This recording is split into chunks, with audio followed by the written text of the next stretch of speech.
Sa isang tahimik na bayan, noong unang panahon, may nakatirang isang biyuda. Wala siyang pamilya, walang pera, at walang sinumang magtatanggol sa kanya.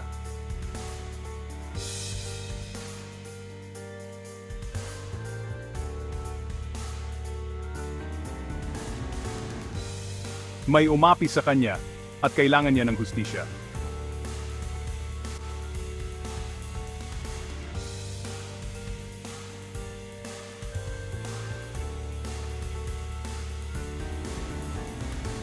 Sa parehong bayan, may isang hukom.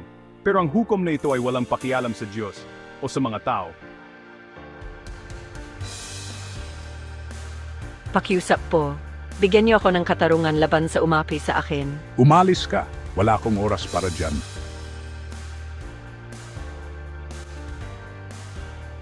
Pakiusap po, bigyan niyo ako ng katarungan.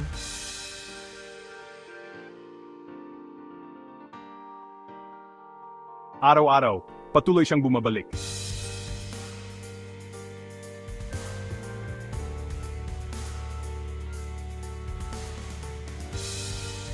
Paulit-ulit na bumabalik ang biyuda.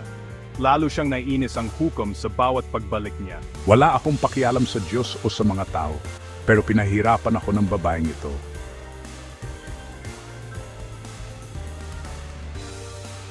Sige na nga. Bibigyan ko na siya ng katarungan para hindi na niya ako guluhin. At dahil hindi siya sumuko, nakamit ng biyuda ang katarungan. Isinaysay ni Jesus ang kwentong ito para magturo ng isang mahalagang aral. Makinig kayo.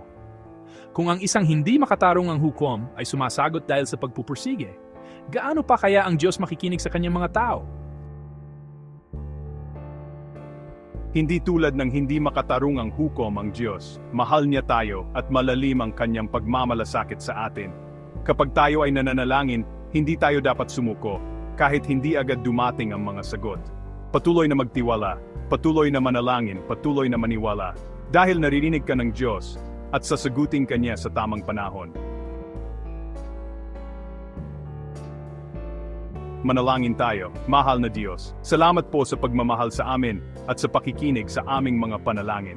Tulungan mo po kaming maging matiyaga at huwag kaming sumuko kahit mahirap ang mga bagay. Turuan mo po kaming magtiwala sa iyong perpektong panahon. Sa pangalan ni Jesus. Amen. Huwag kang titigil sa pagdarasal. Laging nakinig ang Diyos. Huwag kalimutang mag-subscribe, mag-like, mag-share at mag-comment para sa mas marami pang kwento mula sa Biblia Kids PH. Salamat.